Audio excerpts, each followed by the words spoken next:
지금 코로나 시점에서는 아주 투자하기가 편해진 그런 상황이죠.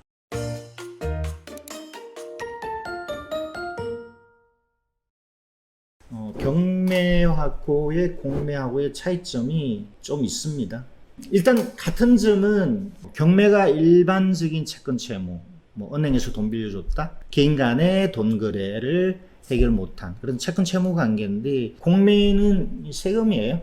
공매라는 단어로 세금을 회수하는 것 외에 또 다른 공매가 또 있거든요. 그래서 원래 공매는 세금하고 관련된 그 조번님이, 이걸 이제 여러분들이 알고 계시는 건데, 먼저 그걸 설명하고, 요즘은 이제 이 조번 의미 말고 국유재산의 처분이나 LH 희망임대나 신탁자산이나 이런 것 처분하는 것도 다 공매잖아요. 사실 그건 세금하고 상관없어요. 그런데 그것도 이제 공매로 부릅니다. 현재 넓은 의미가 되겠죠.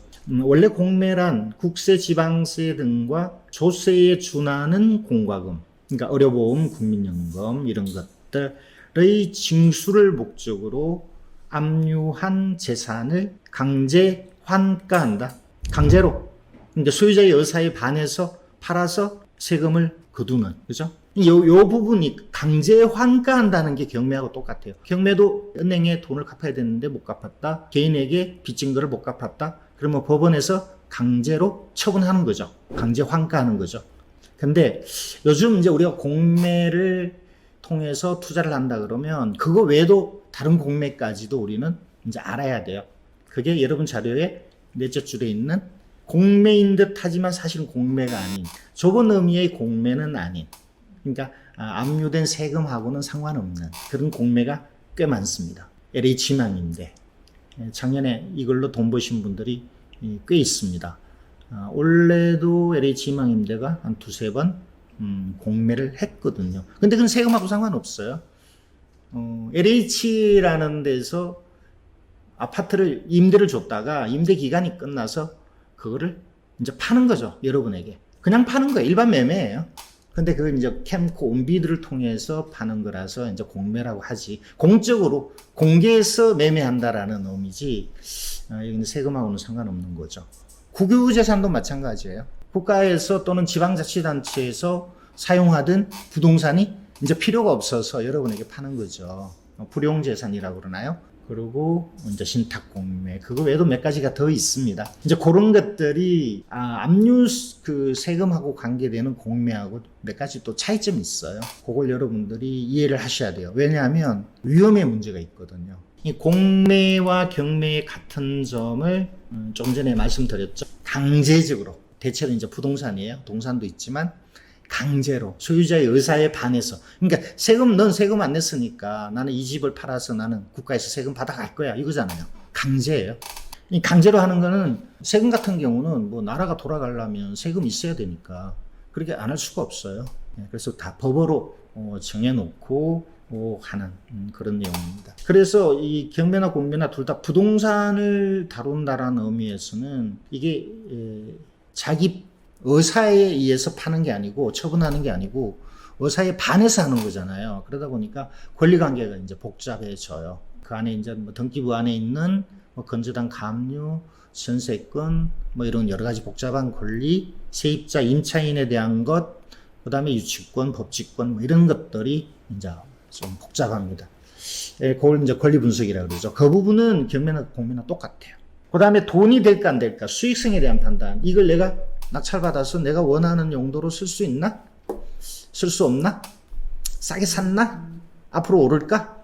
여기 수익성에 대한 판단도 경매나 공매나 똑같아요. 단지 차이 나는 거는 뭐냐면 절차상의 차이가 좀 납니다. 이제 이 근본적으로 법이 달라요. 이걸 다 뭐 알 필요는 없는데 기본적으로 중요한 내용은 좀 알으셔야 되는데, 자, 그걸 한번 설명해 드릴게요. 짧게. 경매는 법원에서 하잖아요. 그죠? 딱 정해진 날짜가 있어요. 딱 하루. 아침 뭐 10시부터 11시 40분. 수원법원 같으면. 시간이 딱 있죠. 정해진 날짜가 있어요. 지금 코로나 때문에 잠시 멈췄습니다만. 근데 공매는 이걸 진행하는 게 국가의 세금을 받아주는 것을 대행하는 데가 한국자산관리공사고, 요거를 운영하는 인터넷 사이트가 온비드예요. 여기는 여기는 대법원이죠. 대법원 경매 사이트에서 하죠. 예, 그래서 요게 차이가 납니다. 요거는 온비드로, 공매는 온비드에서 하는데 집에서 해요. 인터넷으로 해요. 핸드폰으로 해요. 그러니까 법원에 안 가도 되는, 지금 코로나 시점에서는 아주 투자하기가 편해진 그런 상황이죠. 집에서 입찰하면 되니까. 지금 법원은 코로나 때문에 안 한다고 그랬잖아요. 한 2주 정도, 올 봄에도 그랬었습니다만 멈췄는데, 공매는 그런 거 없어요. 코로나하고 상관없어요. 언컨택이라고 그러나요? 요즘 그 얘기 많이 하잖아요. 비대면 해야 되는 상황에서는 이게 인터넷 입찰이 바람직한 거죠. 자, 이렇게 그 공매는 인터넷으로 입찰하는 대신 법령 공인 인증서가 꼭 필요하다는 게 매우 중요해요. 경매는 보통 한 달에 한 번 하는데요. 공매는 일주일마다 해요. 유찰되면 일주일 후에 또 하고, 유찰되면 일주일 후에 또 하고. 그래서 보통 한 번 할 때마다 10%씩 떨어지는데, 이게 정통적인 좁은 의미의 공매만 그렇지, 국유재산 매각이나 이런 쪽은 또 달라요. 가격이 안 떨어지는 것도 있고, 하루에 2번 하는 것도 있어요. 신탁 공매는 오전에 하고, 유찰되면 오후에 또 해요. 예, 그래서 공매도 공매의 종류에 따라서 조금 많이 다르다는 거 말씀드리고, 명도 문제가 경매하고 공매가 차이가 많이 납니다. 경매는 법원에서 하다 보니까 대부분의 점유자가 인도명령 대상이죠. 소유자, 채무자, 세입자, 인도명령 대상인데, 여기서 이제 제외되는 게 뭐 대항력 있는 임차인, 유치권자 이런 경우는 이제 제외되겠지만, 보통의 점유자는 다 인도명령에 의해서 금방 내보낼 수 있어요. 근데 공매는 그런 제도가 없어요. 그래서 안 나간다고 버티면 소송해야 돼요. 인도명령이라는 이런 제도가 자체가 아예 없습니다. 근데 배당을 받는, 공매하는 물건에 배당을 받는 세입자는 배당 받으려면 나가야 되니까 어렵지 않아요, 명도가. 이제 어려운 거는 주인이 어렵죠. 주인을 내보내는데 어려운데, 근데 실제 또 해보면 뭐 그거 갖고 뭐 6개월, 1년 버티고 이러지는 않습니다. 대화로 해결이 되거나 아니면 낙찰받고 빨리 명도소송으로 들어가면 돼요. 빨리 하면 돼요. 그러면 뭐 일반적으로 소송 진행하는 중에 뭐 나가거나 이렇게 되니까 생각보다는 길지 않다는 것. 근데 어쨌든 소유자가 사는 공매 물건을 낙찰받는다면 그래도 경우에 따라서는 한 3개월 걸리겠다라고 여유 있게 생각하는 게 좋겠죠. 경매는 그거를 담보로 맡기고 돈을 빌렸기 때문에 가치 있는 물건이 많아요. 경매는. 공매는 세금 안 낸 거잖아요. 근데 이 소유자가, 체납자가, 세금을 안 낸 체납자가 이 버린 재산도 많아요. 예를 들어서 뭐 짜투리 땅, 돈도 안 내면 팔리지도 않는, 또는 뭐 내 명의로 돼 있는 어떤 도로, 국가에서 아직 보상도 못 받았고, 아니면 동네에서 여러 사람이 관습도로로 쓰는, 통행로로 쓰는 그런 도로가 공매에 나오는 경우가 있어요. 그러니까 별로 소유자 입장에서는 그걸 재산이라고 생각 안 했고, 뭐 세금 거기서 받아가든지 말든지 뭐 이런, 그러니까 잡동사니가 많아요. 못 쓰는 것들 많은데 그 중에서 진주가 있어요. 검색을 많이 해야 되겠죠. 그 다음에 이 세금이라는 게, 국가의 세금 몇백만 원, 몇십만 원 예를 들어서 밀려도 압류 들어와서 공매가 들어오거든요. 그 소유자가 그거를 금액이 얼마 안 되니까 무시하고 있다가 어느 날 경매 들어오면, 공매가 들어오면 이제 그걸 갚아버려요. 예. 그래서 취하가 많이 돼요. 예. 정상적으로 치는. 경매 같은 경우는 은행에서 이자 내세요, 원금 갚으세요 계속 독촉하다가 여러 달을 독촉하다가 기다려주다가 경매를 신청하잖아요. 근데 공매는 그냥 세금 안 낸다고 압류했다가 바로 또 이렇게 공매로 들어가는데, 공매 들어간 다음에 이 체납자가 알고 갚아버리는. 그래서 중간에 석독되는 경우가 많습니다. 그래서 제가 이제 이런 얘기 하죠. 공매 물건 좋은 거 찾았다면 너무 거기에 이거 될 것처럼 뭐 많은 너무 꿈을 꾸지 마라. 중간에 스톱될 수도 있고, 공매 진행하는 날짜 한 3, 4일 정도 앞두고 그때까지 취하가 안 됐다면 그때부터 이제 좀 적극적으로 조사하는 그런 게 좀 필요합니다. 어쨌든 공매는 지저분한 게 많아요. 지저분한 게 많은 대신 좀 저렴하죠. 경쟁자도 그만큼 적거든요. 저렴하고 그 중에서 정말 돈 되는 것들이 있어요. 예를 들어서 뭐 재개발 재건축하고 관련된 뭐 이런 것들. 예. 토지하고 관련해서 공매는 쓸만한 것들이 가끔 발견되기도 합니다. 자, 투자자 입장에는 뭐 경매나 공매나 결국 그런 차이점 정도만 알면 마찬가지다라는 말씀을 드리고 싶었던 거고요. 아까 했던 얘기인데 한 번 더 할게요. 공매가 여러 가지 이제 잡동사니가 많다거나 치아가 많다거나 변경이 많아서 그만큼 경쟁자가 적어요. 이거는 이런 문제도 있어요. 공매는 이 내용이 공개가 좀 부정확해요. 예를 들어서 뭐 지도도 안 나오고 등기부도 우리가 돈 주고 떼봐야 되고 그런 내용이면 임차인에 대한 기록도 명확하지가 않아요. 요즘 좀 그나마 나아졌습니다만 이게 내용 공개가 좀 부정확하고 이래서 사람들이 많은 수고를 해야 됩니다. 좋은 물건 찾으려면. 그러다 보니까 경쟁이 적은 거죠. 그러면 한편 집에서 입찰 한다는 건 이건 아까 말씀드린 코로나 시점에서는 정말 좋은 일이고요. 지저분하고 못 쓰는 것도 많기 때문에 정말 부지런하게 찾아야 되는데 이 부지런함도 좋지만 요령이 좀 필요해요. 어떻게 좋은 물건을 빨리 찾나. 또 집요하게 찾는 것도 사실은 중요하지만 빨리 판단하는 이런 것도 좀 중요합니다. 이거는 사실은 경험이 좀 필요할 것 같아요. 그 정도 경매와 공매의 이 차이점을 말씀드렸고요. 공매수 종류가 여러 가지 있다라고 말씀드렸는데 한번 들어가 볼까요? 공매 사이트로 한번 들어가 볼게요. 이거 여러분 꼭 가입하셔야 돼요. 무료니까 꼭 가입하셔야 되고 공매의 종류가 여기 나오거든요. 이렇게 많습니다. 뭐 이것만 받고는 금방 이 구분이 안 되는데 제가 실제 한 물건을 좀 보여드릴게요. 좀 이따가. 요게 전통적인 의미의 공매예요. 세금 안 냈어. 뭐 국유재산, 필요 없는 국유재산이나 지방자치단체 재산 파는 것. 요즘 뭐 예를 들어서 한전의 직원 숙소가 공매 나온 게 많거든요. 그건 세금하고 상관없어요. 그런 것들, 뭐 신탁재산, LH만 이따 제가 보여드리겠습니다. 기타 일반 재산, 요게 신탁 공매건이 많이 나와요. 여기 사건 번호가 경매하고는 조금 구분이 되는데 어쨌든 이 번호만 갖고는 이게 압류 세금하고 관계되는지 그 다음에 뭐 신탁재산인지 LH 희망임대인지 이런 구분이 잘 안 됩니다. 구분할 수 있는 방법이 있기는 해요.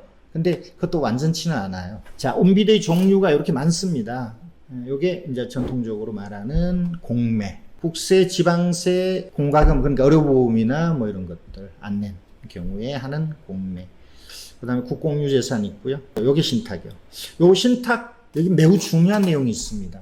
신탁 공매는요, 이거 일반 매매하고 마찬가지예요. 건저당에, 등기부상에 있는 건저당 있는 거 그거 다 떠안고 사야 돼요. 그죠? 물론 이제 조건이 그 갚는 조건으로 할 수도 있지만, 그 다음에 세입자는 보통 떠안잖아요. 승계 받는다고 그러죠.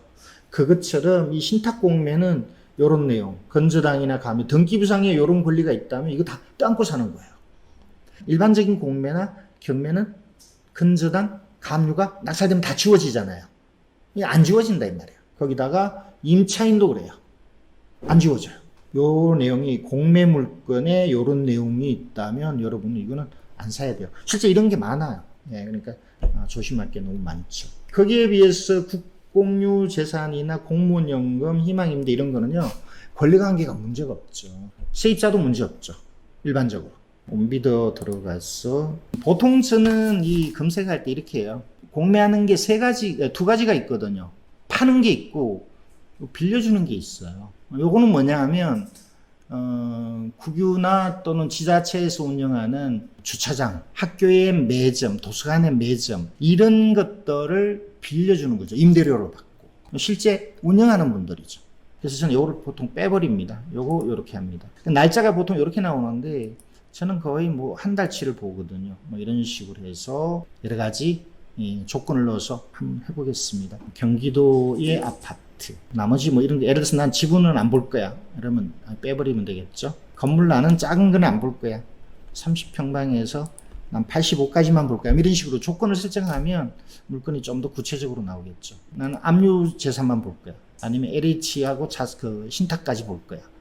이런 식으로 이렇게 선택하시면 돼요. 많지 않습니다. 한 60개, 한 50개 정도 돼 보이네요. 저는 이걸 한꺼번에 보통 이렇게 한꺼번에 봐버려요. 여기 빨간 글 씹는 거는 현재 진행한다는 의미예요. 2억 200인데 1억 8,100이면 90%잖아요. 한 번 유찰된 거예요. 그죠? 10%씩 유찰돼요. 감정가는 거의 뭐 시세라고 보면 되는데 정확지는 않습니다. 요게 입찰할 수 있는 날짜. 어제, 오늘, 내일. 보통 3일이에요. 근데 그것도 공매 물건에 따라서 다 달라요. 압류 세금은 세금 압류된 공매는 보통 3일간 해요. 월화수. 이 내용이 여기 누가 사는지 이런 거에 대한 게 좀 명확하게 나와 있지 않아요. 등기부 자료라고 해놨는데 이게 정확한지 순서대로 돼 있는지 순서대로 아니죠. 그래서 뭐 우리가 많이 따지는 말소기준 권리, 인수할 권리 이런 거에 대한 판단을 금방 하기가 좀 어려워요. 한번 했었고 오늘 두 번째 하고 오늘 유찰되면 다음 주에 또 하고 이렇게 50% 떨어질 때까지 한다 이렇게 돼 있어요. 공매는 50% 떨어질 때까지 해요. 일반적으로. 그리고 50% 떨어졌는데 낙찰이 안 되면 잠시 쉬었다가 또 다시 하기도 해요. 간혹은 중간에 스톱되는 것도 있어요. 한 번, 두 번만 하고 마는 것도 있어요. 이런 거는 뭐냐 하면 이 1억 8천 이하로 더 떨어지면 세금이 회수가 안 되는 상황. 예를 들어서 세금보다 더 앞서는 권리들이 있을 거 아니에요. 돈 빌린 거나 뭐 세입자의 보증금이나. 공매에서 제일 중요한 서류는 요겁니다. 경매에 있어서 매각 물건 명세서의 역할을 해요. 그러니까 가장 중요한 내용들이 여기 다 들어가 있어요.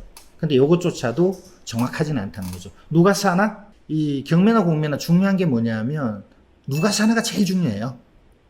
집주인이 사네? 체납자, 세입자는 없는 거죠. 그런 거를 읽어봐야 돼요. 거주자 이씨가 있었는데 체납자의 배우자다. 뭐 이렇게 돼 있는 그러니까 식구들이 다 살고 있는 거죠. 그 다음에 이제 등기부의 권리가 이제 이렇게 나와 있는데 이게 순서대로가 아니라고요. 영등포 세무서에서 위임했다. 세금 받아달라고. 그런 의미예요. 세금이 꽤 많이 밀렸죠. 2억 천. 재산 명세를 꼭 보셔야 돼요. 근데 이것만 봤어도 좀 불안해요. 그래서 저는 구독시험 한 번 더 봅니다. 여러분 공매하려고 그러면요. 구독시험도 같이 봐야 돼요. 왜냐하면 여기 등기부가 안 나타나요. 그 다음에 이 가격, 뭐 예를 들어서 시세, 세입자 이런 게 이제 불투명하니까 우리가 늘 봐오던 거는 구독시험이잖아요. 구독시험에 가면 이 공매가 있어요. 그래서 요거를 요 사건 번호를 그대로 옮겨서 읽어보시면 되겠죠. 05972. 칠 때 여기 다시 쳐야 돼요. 구독시험에도 이게 나오는데 구독시험을 왜 봐야 되나? 이제 이런 내용이 나오니까 지도가 이 온비디 지도가 안 나와요. 그래서 저는 이거 잘 안 봐요. 권리관계는 요걸로 이렇게 보는 거죠. 그 다음에 토지 같은 경우는 이따 또 얘기할게요. 토지이용 계획을 꼭 보셔야 되는데 이 온비디에는 그게 안 나오거든요. 구독시험은 바로 볼 수 있잖아요. 이렇게 누르면 바로 이 물건에 대한 토지이용 계획이 나오거든요. 그러니까 공매하는 거는 물건 고르는 게 무지 어렵다는 거예요. 경매보다는 물건 고르는 게 어렵다. 그래서 경쟁자가 적어요. 5페이지에 1번 물건 한번 보겠습니다. 이게 0800 이렇게 나오는 게 요게 신탁이에요. 한번 볼까요? 신탁이 얼마나 까다로운지. 그래서 저는 신탁 물건 아예 안 봅니다. 그 이유를 제가 지금 설명드릴게요. 3억 3천 뒤 2억 1200 무지 산 거 같죠? 건저당 등은 매수인이 입찰 가격 외에 별도의 금액으로 책임 처리하는 조건. 일반적으로 경매나 공매는 건저당 감유가 무조건 낙찰되면 다 지워져요. 신탁 공매는 안 지워진다 이런 얘기예요. 그러니까 등기부를 떼봐야 돼. 그래서 뭔가 등기부에 뭐가 있으면 이 낙찰받아도 안 지워진다. 있는 그대로 인수하는 거예요. 위험하죠. 물론 깨끗한 경우도 많습니다만. 이게 아까 감정가가 얼마였냐면요. 3억 얼마였거든요. 얘들은 이걸 120%로 시작해요. 그러니까 모르는 사람은 이게 금액인 줄 알고 가격인 줄 알고 한 이쯤에 낙찰 받을 수도 있겠죠. 근데 실제 시세는 이렇거든요. 착각할 수가 있고요. 하루에 2번 해요. 정신없어요. 또 2번 해요. 오늘은 낙찰 되겠죠? 별 문제 없다면. 또 아침에 했다가 아침에 유찰되면 오후에 낙찰 받아야지. 가보니까 아침에 이미 낙찰됐어요 이래요. 아침에 낙찰됐다는 거 빨리 올리면 되는데 안 올려요. 그럼 오후에 이차를 해요. 그리고 나중에 알아보면 이미 낙찰됐다. 그러니까 엄청 번거롭게 하거나 우리를 수고롭게 하는 거예요. 헛일을 하게 만들어요.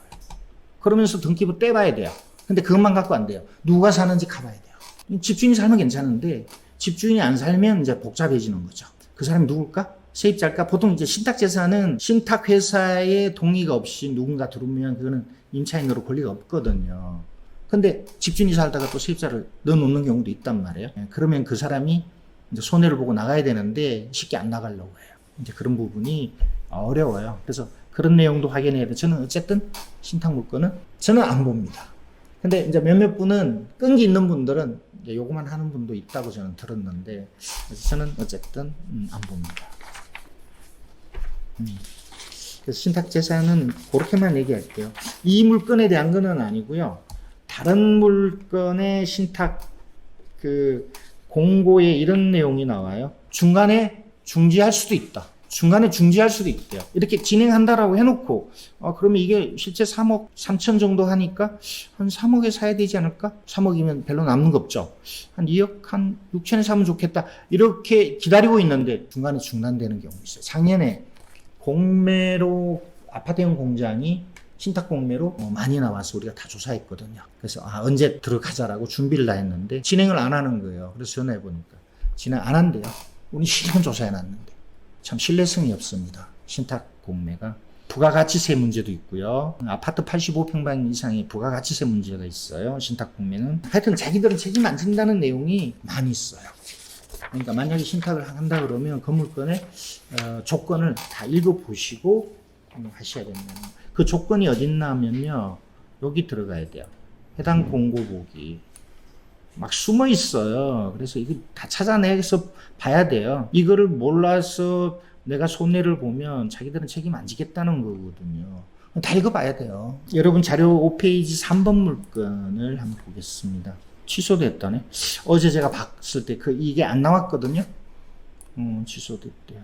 세금을 내기로 약속하게 해서 봐줬대요. 국세청에서 공매를 신청했다가 또 이제 다시 캠코에 연락해서 세금 낸다고 하니까 이거 일단 스톱해 주세요라고 했겠죠. 이게 이제 국가에서 진행하는 거잖아요. 근데 이제 세금을 내겠다고 약속했는데 진행했다면 우리는 준비하고 있었다가 헛수고하는 건데 그 세금을 내야 될 당사자 체납자는 아니 세금을 내겠다는데 그걸 안 기다려주고 공매를 진행해서 아파트가 날아갔다. 그러니까 국가 입장에서 아니면 당사자 입장에서 이해할 수밖에 없어요. 그런 게 많다 이 말이야.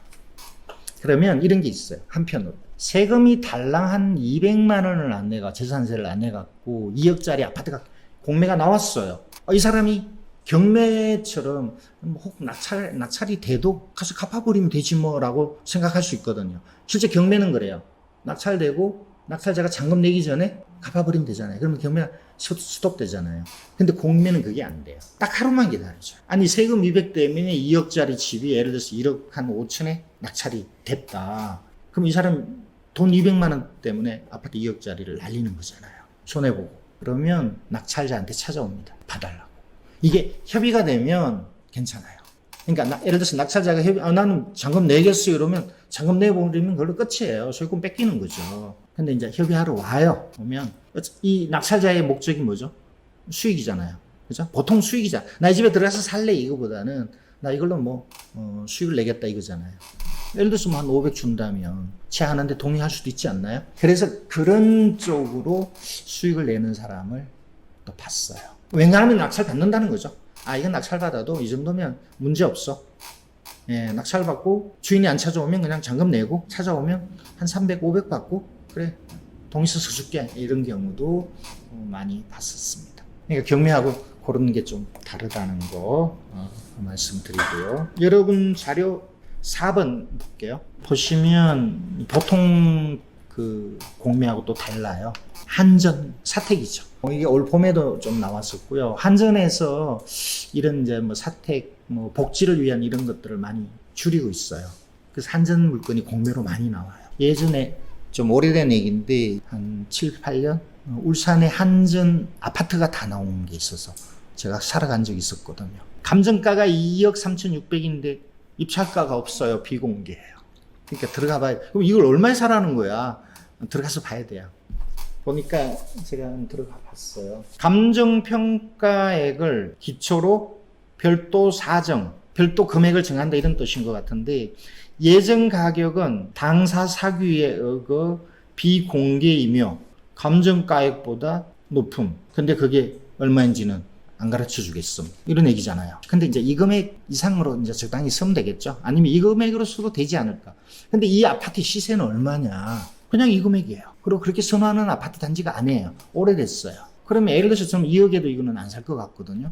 근데 한전은 이렇게 팔겠다는 거야? 유찰되겠죠? 유찰되면 이제 어떻게 될지 모르겠어요. 떨어진 금액으로 나올 수도 있고 아니면 이 금액으로 또 한 번 더 나올 수도 있어요. 그러니까 일반 공매하고 다르다 이 말이에요. 예, 끈기가 있어서 나 이거 꼭 사고 싶어. 그러면 전화해서 이번에 유찰되면 어떡하나요? 물어보셔야 돼요.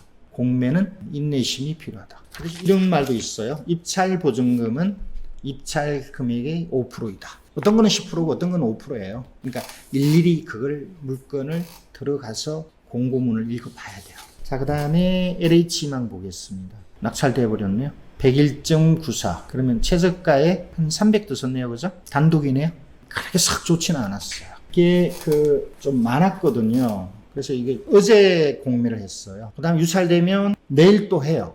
근데 어떤 게 유찰됐는지를 지금 제가 알 수는 없는데, 여기 사건 번호가 0400, 요거 공매예요. LH망임대예요. 좀 남아있네요. 아까 그거는 낙찰됐고요. 남아있는 것도 있네요. 내일이에요. 딱 하루예요. 그래서 내일 해서 또 유찰되면 또 내려가요. 81%에 90%. 한 70, 한 2%, 3% 되겠죠. 요 금액이 항상 90%. 9월 2일 날 하고 9월 4일 날 하고 9월 8일 날 또 해요. 유찰되면 떨어진 금액으로. 이제 관심을 가져볼 만한데 볼게요. 공매를 최근에 많이 했었고요. 관심을 받았는데 요거는 봄엔가 몇 달 전에 200여 건을 희망임대를 공매를 해서 다 낙찰되고 남은 거예요. 그러니까 조금 인기가 떨어지는 것들이죠. 그때 공매할 때는 어떻게 했냐면요. 가격이 정해져 있었어요. 예를 들면 이런 거죠. 수원 아파트가 공매로 2억에 나온 거예요. 2억짜리는 없겠지. 5억에 나온 거예요. LH망임대로 5억에 나왔는데 이게 가격이 올라서 6억 하는 거예요. 근데 이때 LH망임대 처음 나왔을 때는 입찰을 어떻게 했냐면 5억에 사는 거예요. 5억에. 그러면 경쟁자가 무지 많을 거 아니에요.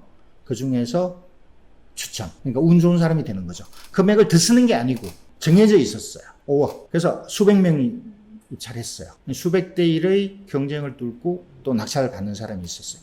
그때 낙찰 안 된 것. 그때 낙찰 안 됐다는 얘기는 시세하고 감정가하고 비슷하거나 오히려 낮은 것들이 낙찰이 안 됐겠죠. 그게 지금 나오는 거예요. 그러니까 그 당시 일산이 별로 가격이 안 좋았거든요. 네, 그래서 많은 것들은 다 낙찰되고 그때 하고 남은 한 22개인가가 지금 하고 있는데 이제 가격이 이번에는 이제 달라졌어요. 가격이 5억이 시작해서 5억 이상에 누가 들어와라.